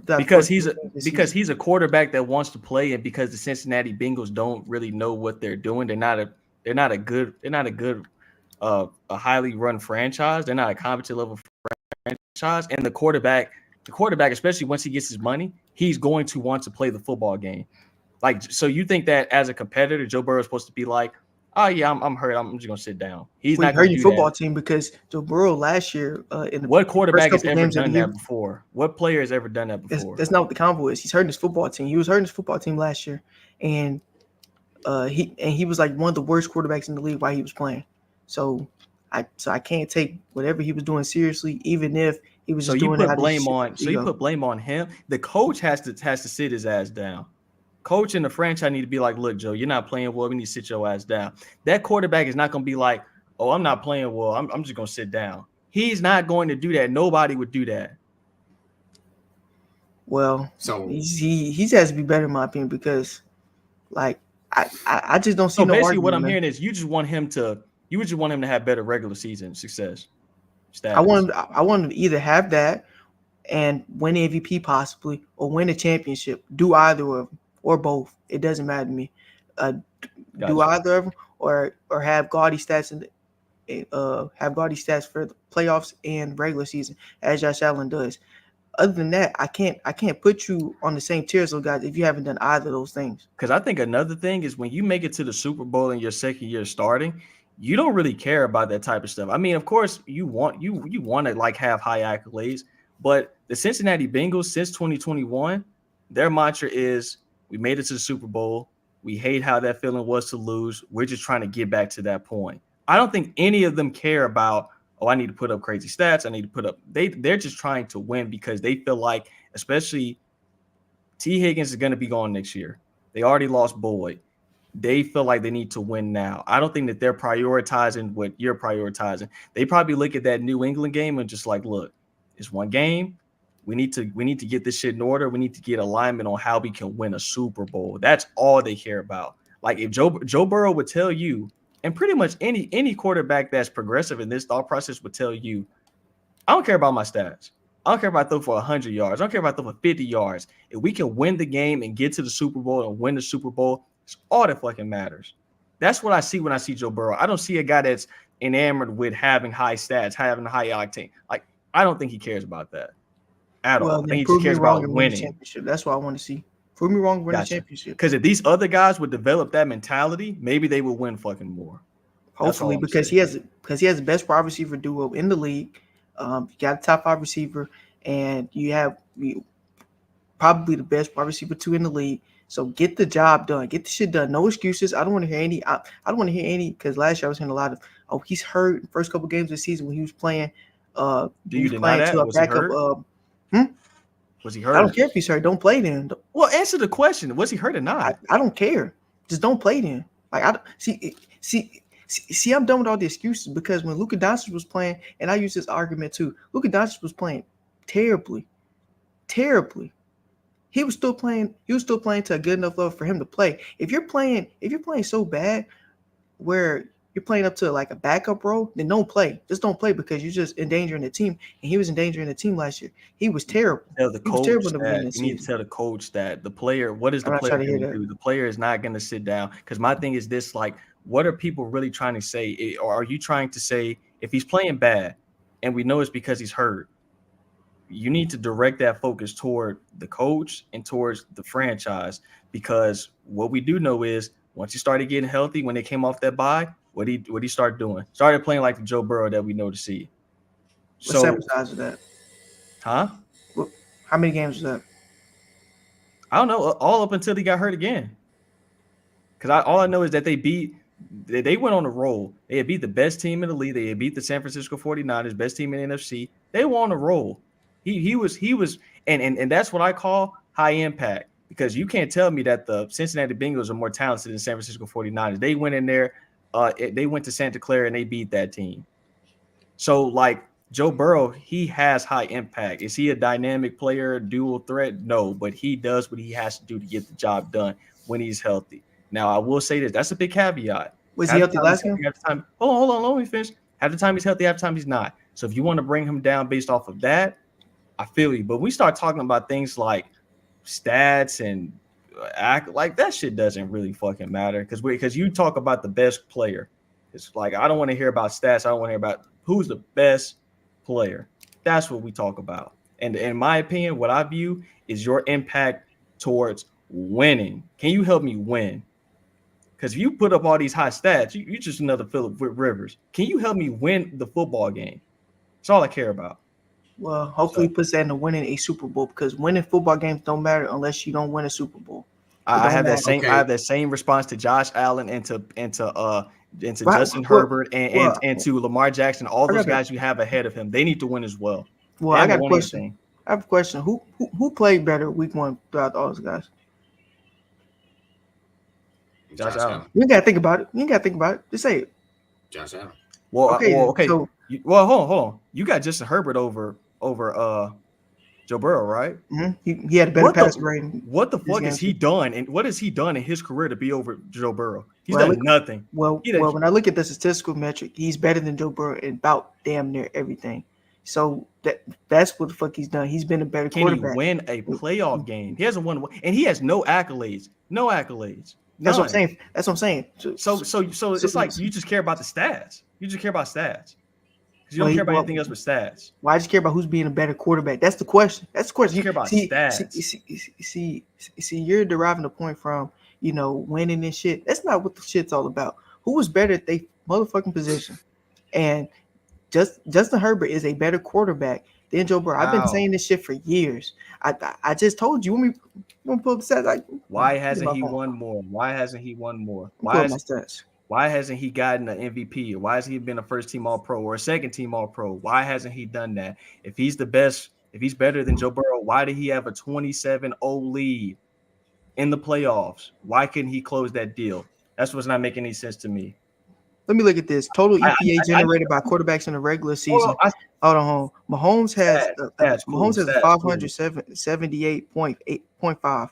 Allen has 568.0. Number 3 is Justin Herbert with 326. First of all, that's a big ass drop off. 326. Number 12, Joe Burrow. Okay. When I look at the individual categories between these quarterbacks, adjusted total yards, Herbert beats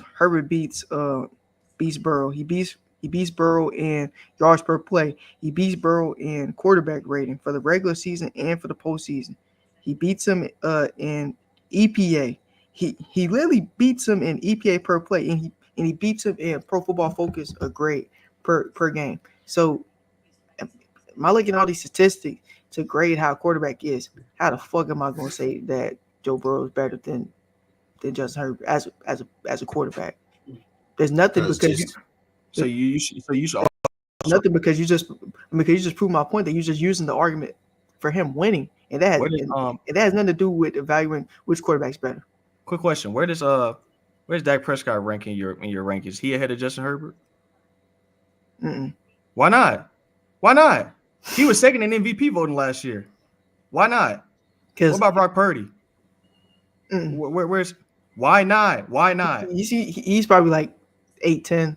Why? Look at their stats last year. Look at what they did last year. They were both of those guys were top 3 in MVP voting. See, you're contradicting yourself. No. I'm using it for a 4-year a 4-year stretch. 4-year No, stretch because because we're 4-year talking stretch. about right now. And Because you bring those up guys are better than him. you bring up guys like CJ Stroud, who's only had one season. We're talking about right now. Oh, then What? yeah, I have those guys. I have those guys. I have those guys. 8 right now. No. They need to be ahead of Justin Herbert and Joe Burrow because look what they did last year. They Joe were top Burrow. 3 in MVP voting. Yeah. Joe Burrow was terrible last year. Oh, that's what I'm saying. So according to you, first of all, Joe Burrow should be like 20th. He shouldn't even be 6th or whatever you had. He should be 20th. Justin Herbert should be like 15th, I can do 16th. that. I'm fine with that. And Dak Prescott and Brock Purdy, they need to be top 5. Okay, we can do that. It don't matter. It don't matter Because I need some consistency. I need some. No, it doesn't. Because I just eradicated your really point. does I need some because consistency in your no. argument. Because Dak Prescott, my point really he's does been matter that guy because for seasons. Because Joe Burrow's still overrated. Like, so you still really proving my point anyway. Because games you were pulling And up. Justin Herbert is overrated as well. Justin Herbert is overrated. Well, in the games he played last year, he was better than Joe Burrow. Oh, so he's overrated as well. So in the games he played, he was better. That's all I can say. That's cool, but you think that okay? So being better than Joe Burrow is what? Because you think he's overrated. So Justin Herbert is your favorite quarterback. What is that? What are we saying about Justin Herbert? We have nothing. He's overrated. If you think that he's top 3 or top 5 or whatever, he's overrated. He can't be that high. He's done nothing to be that high. Nothing. If I look at his statistics for his 4-year stretch, I see top 5 quarterback. I don't see that Joe Burrow. Statistical performance. So it's just about stats. That's what I'm getting at. It's about who's a better quarterback, and that's the main metric I use. Statistics. Gotcha. Brock Purdy should be higher. So what I'm hearing is, even though Joe Burrow has more wins than these guys who are, as a quarterback, they're playing better. They got the better stats. Josh Allen, Lamar Jackson. So cool. That's cool. They got all these stats, right? But they can't win. So how is Joe Burrow not a winner when he's doing more than guys who are out here having the better regular seasons? They're racking up all these awards, but when it comes to the playoffs, they can't get anything done. Because they're not necessarily winning because of him, and he hasn't won any championships. Like you look at Joe Burrow, he doesn't even have a good line. He still hasn't had a good line. He's never had a good line. Since he's been drafted, he still hasn't had a good line. Lamar Jackson has a great defense. He has Mark Andrews. He has Zay Flowers, and now he has Derrick Henry. So Lamar Jackson's always had pieces. So better quarterback. Okay, that's cool. He can play better, but he's not winning. He can play. You can play better all you want. He's not winning. Well, play better. That's about Joe Burrow. Because conversation isn't about who's a better winner. See, y'all keep on. I'm not saying Joe Burrow. Y'all keep on distracting the. See, it's all about performance. Who performs better? That's all that matters. That's all that we're talking about. When we're talking about who's the better player, like nobody says, Jason Tatum is better than SGA because he won a championship. Nobody says that. SGA is still ranked higher than Jason Tatum for the most part because he performs better on a nightly basis. Like, that's my point is, y'all keep on talking about winning. It's about performance, man. It's about who performs. I got a question. In the 2021 season, when Joe Burrow and the Cincinnati Bengals, they hadn't done shit since he had got there, when they went and played the Tennessee Titans, and I think that was a divisional game, and Joe Burrow was sacked 9 times. How did they win that fucking football game? How many points did they score? How did they win the game? I'm asking you a question. I don't know. How many points did they score? Okay, so I got a question. So if you're in the Super Bowl, right, and you win 3-0, do niggas care about the score? No. It's about winning the game, sir. Who cares? He got sacked 9 times and they won the football game. That's okay, but I can't put you over guys that you're clearly not better than. That's my point. He's not. Okay, so I got a question. So if Justin Herbert was in that situation, he got sacked 9 times, they win that football game? I don't know. That's an if. I don't do if. I do data, like what I've been given with, and I gave you those statistics right there about the data. Who's a better quarterback? I gave you the numbers in which Justin Herbert, which was every goddamn number that was on there that I read, better than him in the postseason and the regular season. So that's just what I gave you. And this whole postseason, hold on. Before you get that, Jay, this whole postseason shit, dude. He's not even a really good postseason performer. Niggas talk about Lamar Jackson. When you look at his statistics, his INTs and TDs are damn near identical. And you can argue he's similar to Lamar Jackson in the aspect of postseason performance, rather than Josh Allen, who Josh Allen has put up 21 TDs and 4 interceptions. So don't even compare him postseason performance between those guys. You're just comparing wins, getting the job done.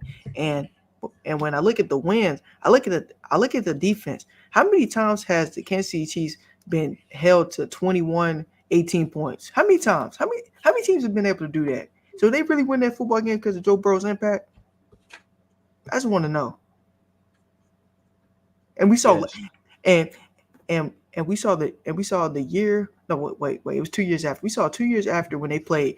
Joe Burrow played terrible in the fourth quarter, threw a costing pick and double coverage, and literally put them in position to lose that game. Joe Burrow played terrible. I think he had like 2 interceptions that game, and we just scoffed at it because we got a Super Bowl 1 year. Stop it. So when you talk about performers, right? So Playboy Cardi, for instance, say Okay, a lot of I people think say we need to find a way to wrap the conversation up. We just going back and forth. Like it's 12:30. Okay. This nigga said Playboy Cardi. I'm for real. Like niggas say you think Playboy Cardi is a better performer, so that means he's a better rapper than Drake. That means he's a better rapper than Kendrick Lamar. Wait, what? Just because he performs better than him, that means he's a better rapper than him. Funnily enough, I have both of those guys. False equivalency. It's time to wrap it up. It's kind of a bit different too, Jalen. That's all I'm gonna say. How many that's all I'm rappers gonna say going forward. You feel me? That's all I'm gonna say going forward is I'm not gonna be going back and forth with CJ with this type of stuff, because I think when you have like a conversation or like an argument, you're trying to find some type of common ground. I think I found a common ground on this topic is that he evaluates things differently than I do in terms of what makes a quarterback better than another quarterback. So when we have this conversation about Joe Burrow, we're always going to disagree because what we value in terms of quarterbacking is completely different of who makes somebody better. I don't necessarily look at your tangibles. I also look at intangibles. I'm also factoring in winning because, as you guys know, that's a big thing with me is like your impact on winning. I value that a lot. So CJ, he has different things that he values with the quarterback. He's mainly looking at your individual performance, and that's like his biggest thing. So we're not going to agree about this conversation. I would like to not have to do this going back and forth again because I find it pointless because he's not going to change his mind. I'm not going to change my mind. Jay not going to change his mind. So going forward, I think this is a good start. Everybody knows everybody stands on this topic, and we cannot have the conversation again. Before we end this video off real quick, I just want to read off a couple of other games. Let me go ahead and the Rams. We need to talk about the Chiefs game, bro. Yeah, the Rams and Lions game. The Lions pulled off the dub in OT. Sadly, Matthew Stafford was kind of battling with the injury, and Puka Nacua, after that game, been placed on IR. We saw the Commanders and Bucks game. Baker Mayfield, he's creeping up in that top 10. Mike Evans, Mr. Reliable, and Jaden Daniels. He's looking very competent and cool for his first game as a rookie. We had the Seahawks beating the Broncos 26-20. A lot of people were glazing both Knicks, but that really wasn't much of a surprise. The Chargers beat the Raiders 22-10, and in another Raiders season fashion, another down year. So Devontae Adams, I'm sorry, brother. The New Orleans Saints killed the Carolina Panthers 47-10, man. Derek Carr, we might see a comeback season or something. But Bryce Young, man, it looked like he might be gone. He might be getting traded or bounced out the league, anytime soon. The Tennessee Titans versus the Chicago Bears. The Chicago Bears won 24-17. Caleb Williams, it wasn't I guess what everybody was expecting for his first game, his rookie season. So hopefully we get a bounce back game. The defense definitely helped the Bears get that win. And for the Tennessee Titans, I heard a crazy quote by the coach. He said we would have won that game had we punted on 1st and 10 every 1st and 10. As a coach, I think that's the wildest thing to ever say. Like, Can somebody in the comment section, whenever y'all get a chance to look at this video, please explain to me what that shit means? I don't know what that shit means. Well, it means because like they score most of their touchdowns defensively and special teams. That's what he's basically saying. Like, so, But if you punt it on 1st and 10, then that hole can still get blocked. That hole can still like that. well, yeah, That just like doesn't make no sense to me. well, yeah, but like I think he's looking at it from the standpoint of, they scored, they scored 2 defensive touchdowns. They scored like 2 defensive touchdowns. They scored like a special teams TD. So I think he's just looking at it from the standpoint because the Bears offense was only responsible for 147 total yardage. So it's not like they killed them with the offense. So I think that's why he's looking at it. Interesting, because honestly, what would have been a better take is if he just said we just decided not to punt. Every 4th and down we go for it. He could have said something like that. Crazy quote. Next we got Sam Darnold, Justin Jefferson, and the Vikings. Whooping the New York Giants 28-6. Man, it's looking rough out there in New York. And we also have the Eagles and the Packers who played Friday. The Eagles took a dub 34-29. Saquon Barkley, he's letting y'all know that he needs to be back in them top 5 running back combos. Shout out to Saquon Barkley, man, getting me all them fantasy points. He gave me like 33 points. For sure. We're definitely a little. It's a little bit of a head scratcher when it comes to that Eagles center. It still looks like there needs to be some work that needs to be done because he was off the entire game when it comes to the snap count. So if they don't get that right soon, it's gonna bite them in the ass, very quickly. And then, man, I know we don't have the time, but the Packers really, they should have capitalized on those situations, dog. Packers should have won that game easily. The Philadelphia Eagles, they were throwing up on themselves. They wanted to lose that game, and then the Packers didn't take advantage. So the Eagles were like, "Oh, y'all don't want to win this game? Okay, well we'll get our act together and figure it out eventually and win the game." Because ain't no way, bro. Jalen Hurts, he was terrible in that first quarter. They wanted to lose that game, dog. Yeah, it was bad. And then lastly, to start off week 1, we had the Ravens and Chiefs, which the Chiefs were victorious, winning 27-20.